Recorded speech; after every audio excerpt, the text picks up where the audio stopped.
Oke, selamat malam dan Assalamualaikum warahmatullahi wabarakatuh. Salam sejahtera bagi kita semua. Saya Vincent Wijal Maris dari kelas Statistik B akan menjelaskan di video kali ini mengenai uji validitas, reliabilitas, asumsi klasik, dan juga uji hipotesis. Video ini dibuat untuk memenuhi kebutuhan UTS. Untuk yang pertama mengenai uji validitas dan reliabilitas, seperti yang saya lihat di sini, sudah ada data dari penelitian terdahulu. Untuk cara input datanya, bisa klik file, import. Di sini tergantung format data yang Anda miliki. Jika Excel, langsung klik Excel, tinggal pilih open, done. Dan untuk measure, jangan lupa diganti scale semuanya, dan juga untuk desimal diubah ke 0. Semuanya diubah ke 0. Untuk selanjutnya, untuk uji validitas, kita langsung saja ke analyze, lalu ke kolom correlate, bivariate. Nah, untuk melakukan uji validitas, kita perlu memasukkan X1 sampai 5 ke kolom variabel, dan jangan lupa X1 sum-nya. Nah, tinggal di OK. Kita lakukan sampai semua variabel terbivariate.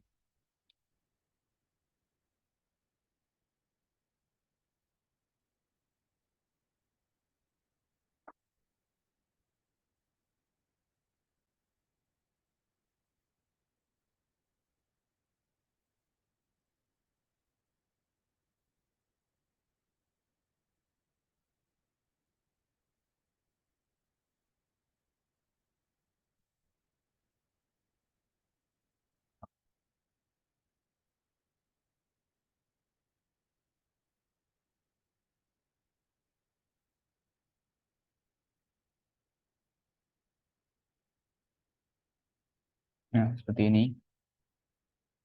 Terus sampai semua variabel teruji.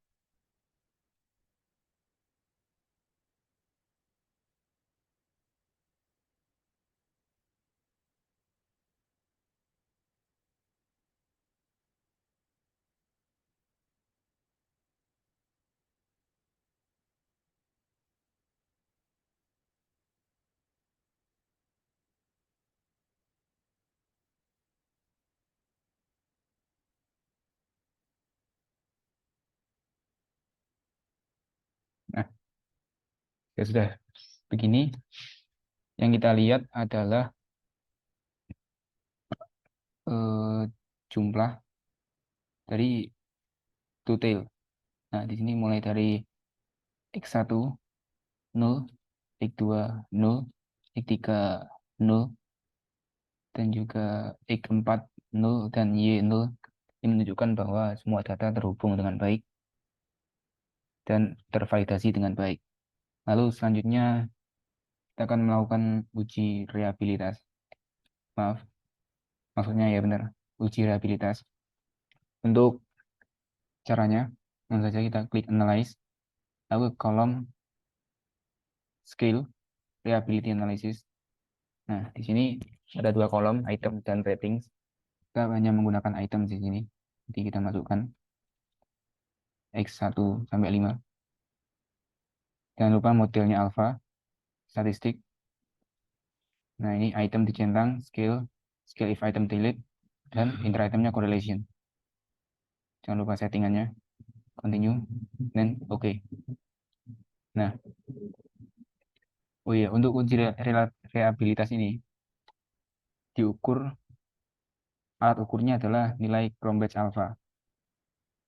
Dan juga uji reliabilitas ini digunakan untuk mengetahui sejauh mana hasil suatu pengukuran dapat dipercaya dan tetap konsisten. Jadi berhubung X1 sudah kita uji, lanjut ke X2.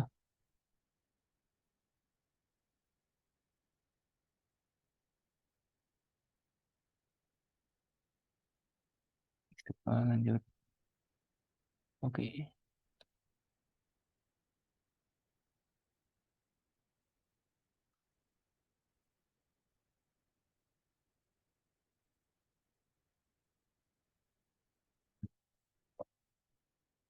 Oke.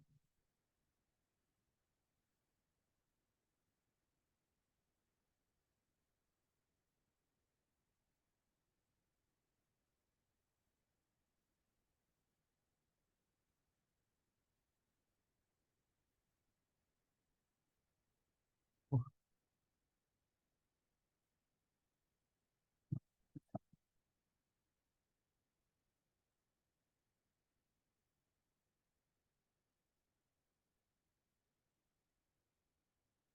Kita adalah Y, variabel Y.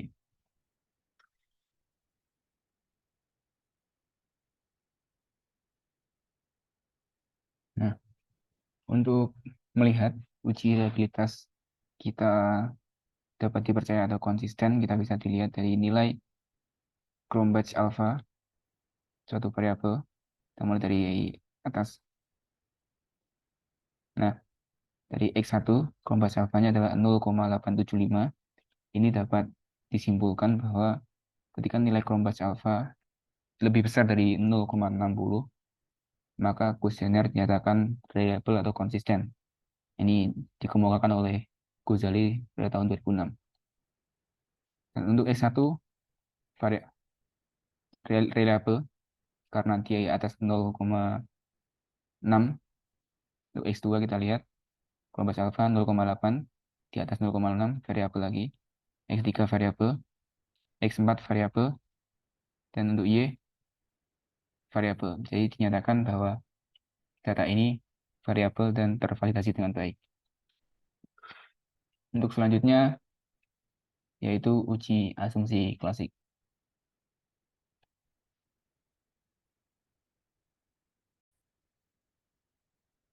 Ya, berikutnya kita akan melakukan uji asumsi klasik. Ini adalah worksheet kita. Uji asumsi klasik yang pertama kita akan melakukan yaitu uji linearitas, bertujuan untuk mengetahui apakah variabel independen dan variabel dependen mempunyai hubungan yang linear secara signifikan atau tidak. Artinya, setiap perubahan yang terjadi pada satu variabel akan diikuti dengan besaran yang sejajar pada variabel lain. Nah, uji linearitas ini ada dua cara. Yang pertama, kita akan menggunakan scatter plot graph. Dan yang kedua nanti akan menggunakan compare means. Langsung saja, untuk yang pertama scatter plot graph, kita bisa langsung ke worksheet, lalu ke analyze, regression, linear. Nah, variable dependent kita isi Y, dan independent kita isi X1 sampai X4. Jangan lupa kita klik save. Nah, kita centang ini unstandardized pada predicted value dan residual. Continue. Setelah itu, oke. Nah, setelah itu untuk mengetahui scatter plot graph-nya, kita klik di tabel graph. Kita cari legacy dialog, lalu scatter atau dot, simple scatter, define. Nah, di sini kita perlu masukkan y-axis dan x-axisnya. Nah, untuk y-axis sendiri, kita cek sendiri, unstandardized residual, residual sebagai y-axis. Jadi kita masukkan residual sebagai y-axis dan predicted value sebagai x-axis. Lalu klik OK. Nah, ini grafiknya sesuai pengertian. Sebaran nilai-nilai pada variabel membentuk acak dan tidak membentuk pola tertentu. Ini mengindikasikan bahwa asumsi linearitas terpenuhi, artinya hubungan yang linear secara signifikan antara variabel independen dengan variabel dependen. Lalu dengan cara yang kedua yaitu dengan compare means. Kita bisa menggunakan compare means juga dengan cara analyze. Kita cari compare means. Nah, ini kita kasih lagi dependennya Y, independennya X1 sampai X4. Nah, seperti itu. Dan jangan lupa option. Nah, kita klik yang test for linearity. Continue, lalu oke. Nah, lalu akan muncul ANOVA table setiap variabel. Yang kita cek adalah deviation from linearity yang sig. Nah, sesuai dengan pengertian di sini, jika nilai sig lebih dari 0,05, maka hubungan yang terjadi adalah linear. Lalu kita cek apakah data kita sudah linear. Dari X1 lebih dari 0,05 linear, X2 lebih dari 0,05, X3 lebih juga, dan X4 lebih juga. Dan ini menunjukkan bahwa semua variabel yang kita miliki linear dan berhubungan satu sama lain. Nah, untuk selanjutnya kita akan melakukan uji heteroskedastisitas.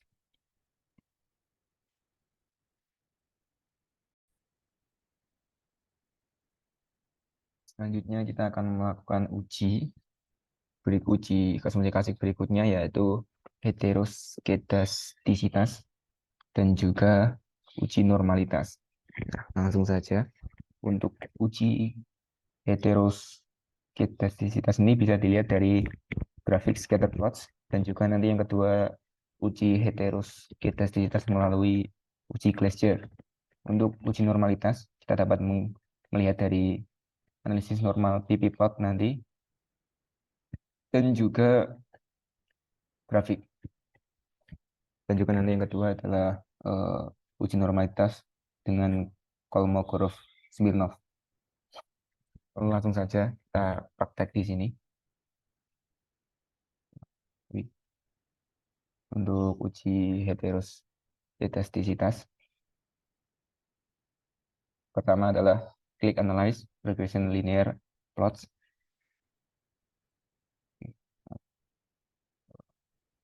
Analyze Regression Linear.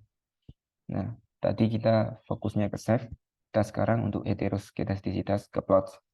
Nah, kita cross check lagi untuk Z-resid di sumbu Y, Z-resid di sumbu Y, dan Z-pred atau Z-pred ini saya nggak tahu, ke sumbu X. Nah, jangan lupa aktifkan standardized residual plots, histogram, dan normal probability plot. Nah, ini kita centang semua, lalu klik continue, dan oke. Kita lihat di worksheet kita. Nah, ada ada tiga grafik di sini. Nah, untuk heteroskedastisitas kita lihat di scatter plot. Nah, yang artinya apa? Nah, kita lihat di scatter plot kita, titik-titik ini menyebar secara liar. Jadi tidak membentuk suatu pola tertentu yang mengindikasikan bahwa artinya bebas heteros atau terjadi homoskedastisitas dari data yang kita punya. Nah, untuk normalitas kita lihat di PP plot dan juga histogram. Nah, untuk PP plot sendiri kita lihat di sini. Nah, seperti ini. Titik-titik ini menyebar sesuai dengan garis atau tidak jauh. Nah, ini menunjukkan bahwa pola distribusi normal. Artinya data yang kita miliki ini telah terdistribusi dengan normal, dan juga untuk histogram kita bisa lihat normalnya ini membentuk pola seperti ini. Pola apa ini namanya? Pola posisi tidur. Nah, pola posisi tidur. Seperti itu. Dan selanjutnya kita akan tes uji heteroskedastisitas dengan Glaser.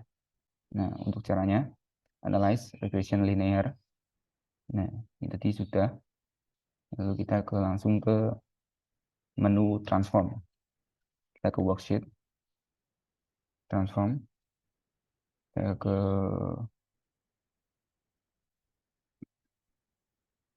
compute variable. Nah, transform, compute variable. Nah, di sini kita variabelnya kita ketik sesuai ini APS underscore res, APS underscore res.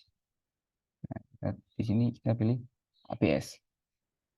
Nah, ini APS di function and special variable, kita klik APS, kita taruh atas. Langsung kita hapus dulu. Ini. Lalu pada kolom dependent, nah ini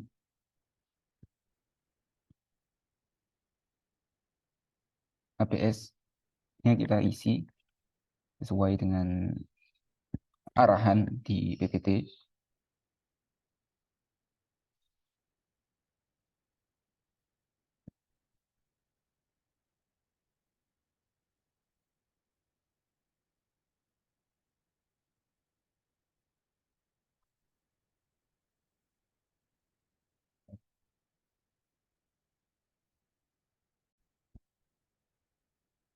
Ya, sorry tadi gangguan sedikit. Nah, lanjut tadi kita klik APS di atas. Nah, kita masukkan ke res 1. Nah, res 1 dimasukkan di sini tanpa spasi. Lalu kita klik OK. Nah, lalu akan muncul ke worksheet kita yang sini APS res seperti ini. Lalu selanjutnya kita klik analyze regression. Sorry, salah.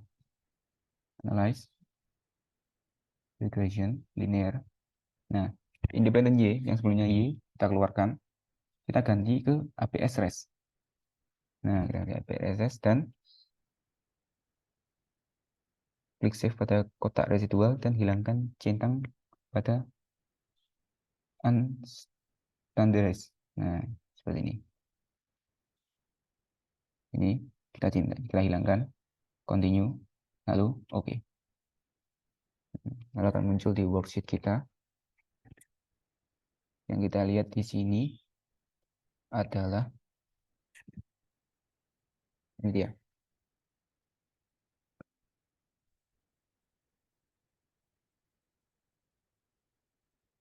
Nah, ini adalah koefisien.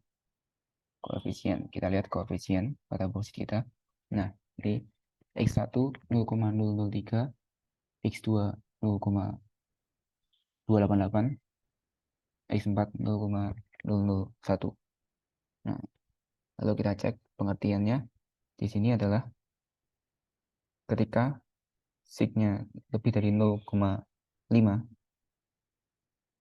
berarti tidak terjadi gejala heteros.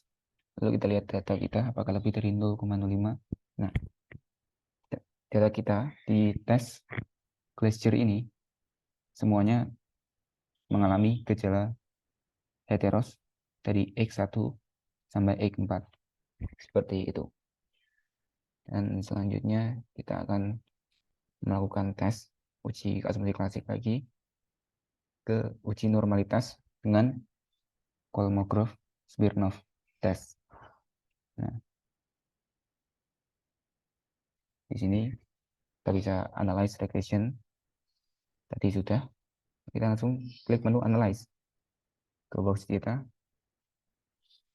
Analyze. Analyze non-parametric legacy dialogs.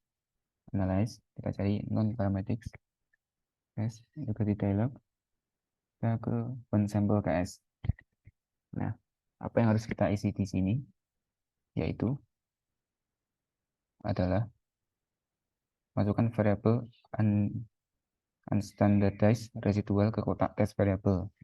Jadi kita masukkan ke unstandardized ke kotak variable.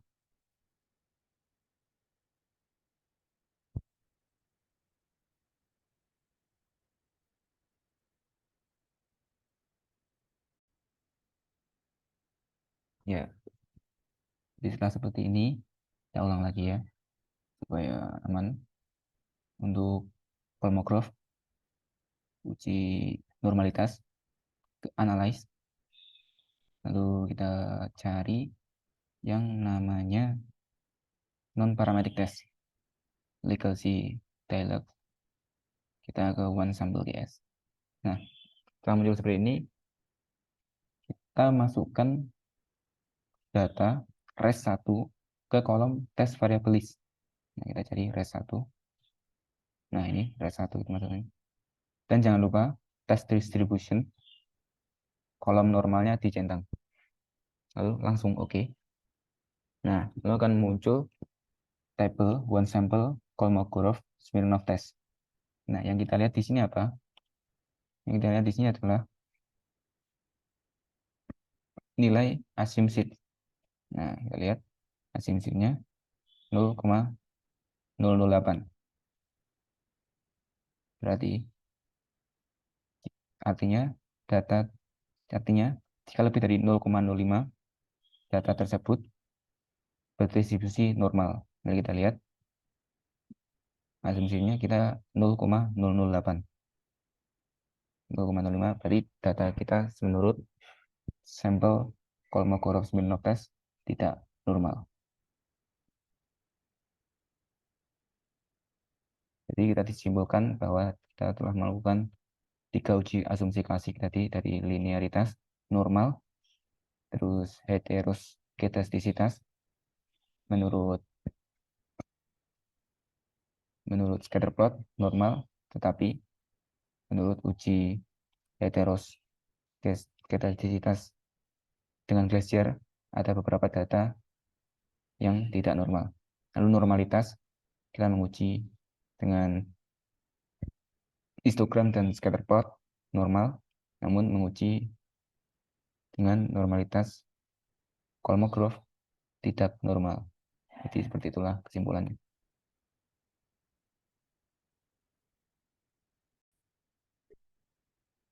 Ya, baik. Di sini kita akan lanjut ke analisis ketiga, yaitu uji hipotesa. Di sini kita akan menggunakan analisis linear berganda ya. Langsung saja ke data worksheet kita sebelumnya. Jadi ini untuk melakukan analisis apa namanya? Regresi linear berganda sebenarnya cukup mudah dan cukup simpel. Nah, kita tinggal langsung klik analyze ke regression linear linear. Nah, ini yang sebelumnya APS res kita keluarkan dulu. Kita ganti variabel dependennya ke Y. Nah, dan untuk metode dari analisis regresi linear berganda, kita akan menganalisa variabel independen satu per satu, one by one. Nah, jadi X1 dulu, X1 yang dulu, nanti X2, terus X3, X4, dan yang terakhir adalah secara bersamaan. Tinggal statistik, kita regression coefficient, estimate, kita centang, model fit, continue, oke. Nah, ini akan muncul model summary sampai kayak gini. Berarti sudah bisa. Dan kita akan lanjutkan ke variabel-variabel yang lain. Regression, linear.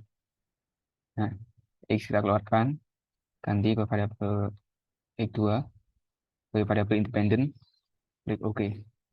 Nah, kita ulangi lagi. Linear, X3, OK.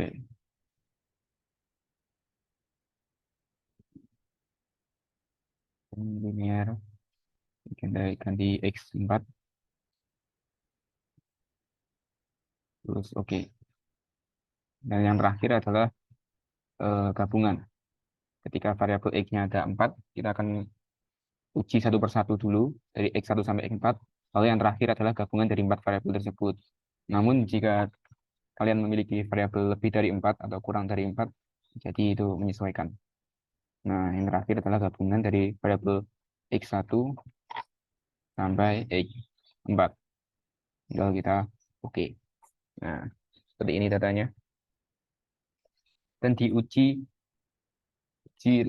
analisis regresi linear berganda ini apa yang kita lihat? Yang kita lihat adalah kita ke X1 dulu. X1. X1. Ini X. Nah, ini dia.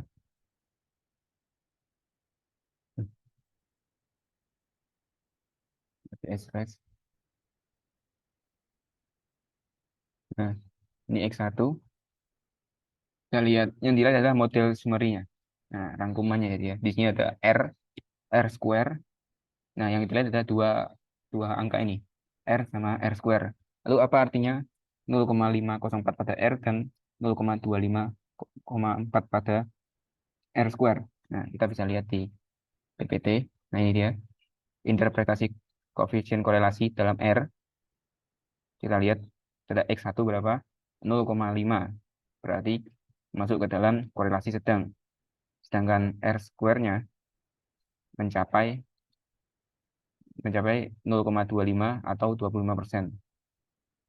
Ya, pas gitu.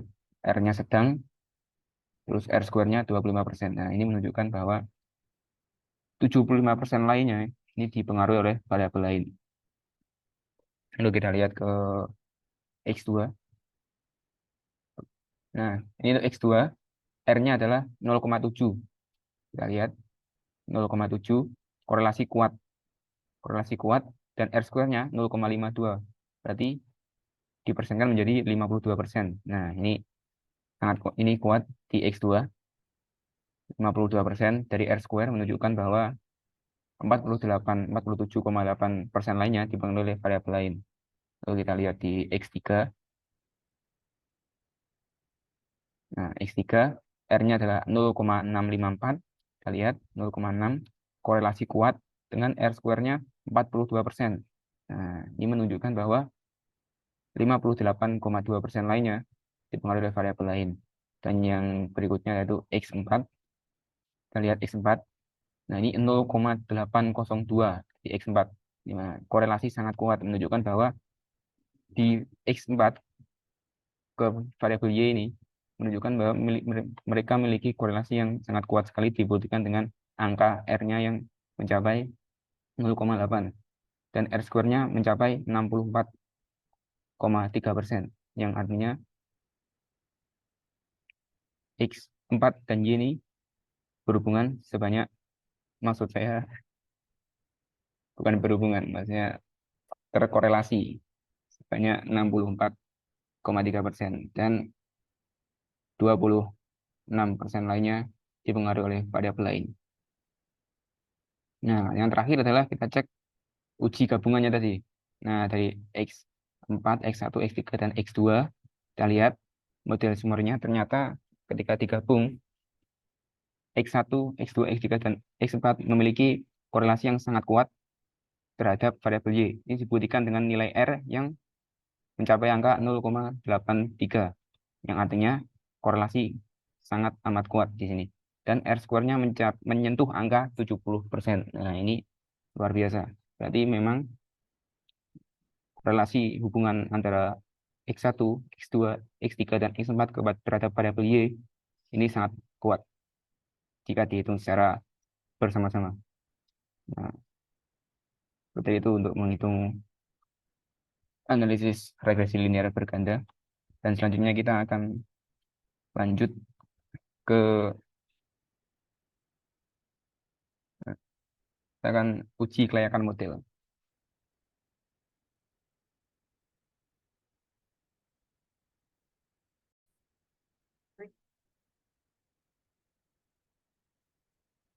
Ya, untuk selanjutnya kita akan melakukan uji kelayakan model. Di sini kita akan menggunakan uji uji F atau uji keterangan dalam model dan juga uji T atau uji parsial. Nah, kita ini memerlukan tabel ya, yaitu tabel F dan juga tabel T untuk melakukan uji kali ini. Nah, untuk uji F sendiri, uji kelayakan model, ini datanya bisa kita lihat setelah tadi kita melakukan analisis regresi linear berganda. Kita lihat di worksheet kita cari ke ANOVA table. Nah, di ANOVA table ini kita cari kolom F. Nah, ini adalah hasil hitung F. Hasil hitung F-nya adalah ini. Dan kita lihat, saya sudah merangkum di sini. ketentuan untuk uji F ada dua, yaitu jika nilai F hitung lebih kecil daripada F table atau nilai signifikat lebih besar daripada 0,5, maka variabel bebas tidak berpengaruh signifikan terhadap variabel terikat H0 diterima.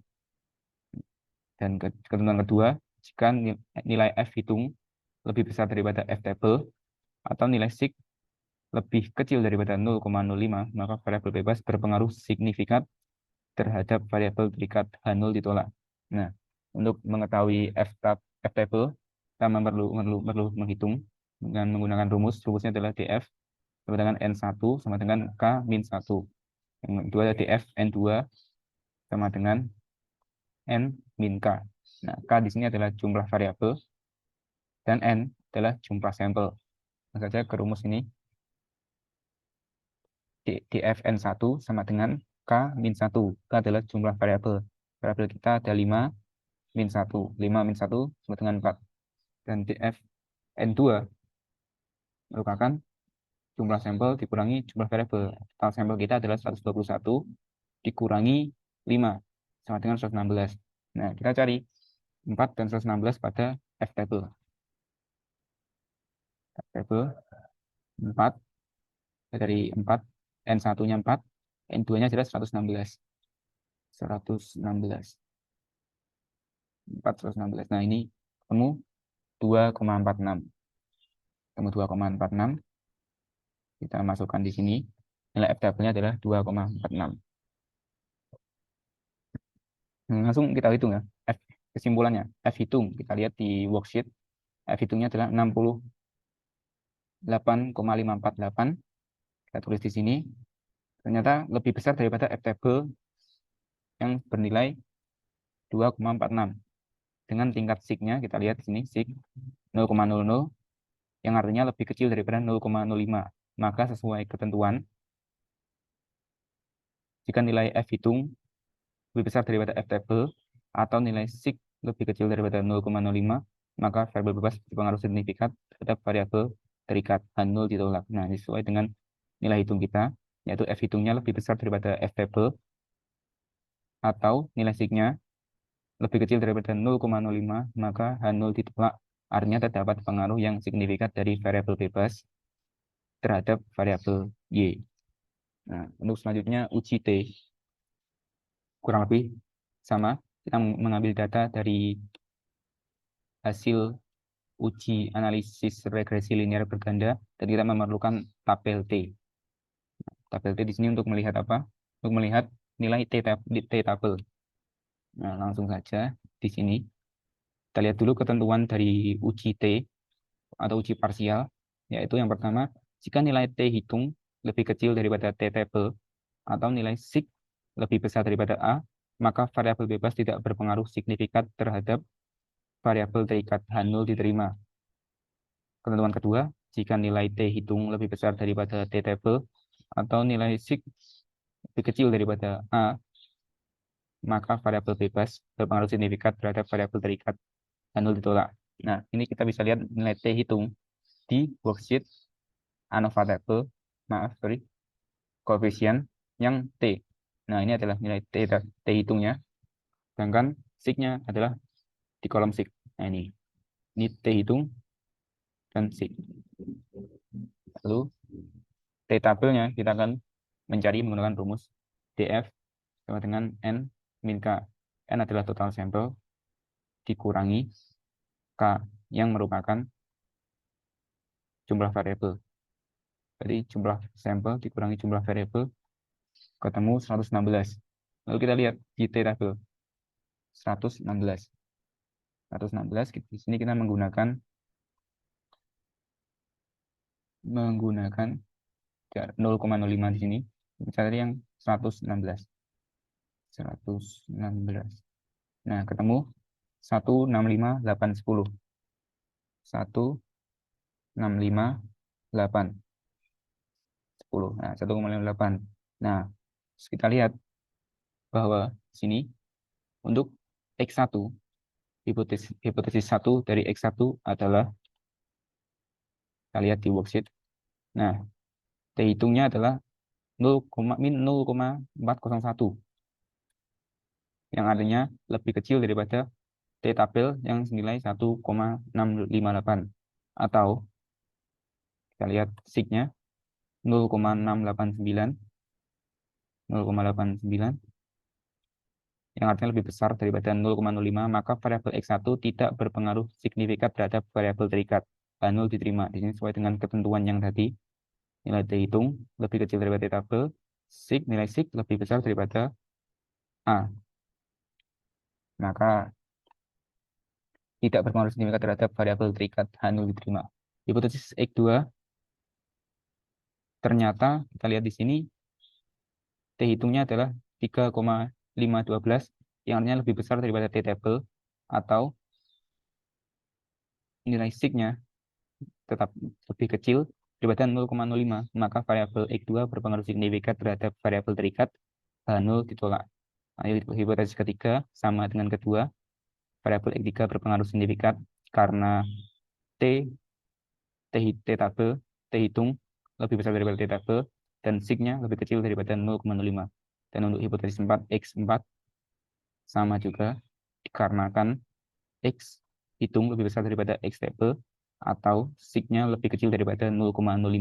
Maka variabel X4 berpengaruh signifikan terhadap variabel terikat H0 ditolak. Nah, kurang lebih seperti itu untuk hasil uji F dan T. Jadi uji hipotesa F dan T. Bisa disimpulkan di sini bahwa untuk uji T, hipotesis X2, X3, dan X4 berpengaruh signifikan terhadap variabel Y. Nah, di hipotesis X1 tidak berpengaruh signifikan terhadap variabel Y. Kurang lebih seperti itu. Terima kasih atas perhatiannya, dan wassalamualaikum warahmatullahi wabarakatuh. Semoga apa yang saya sampaikan bermanfaat.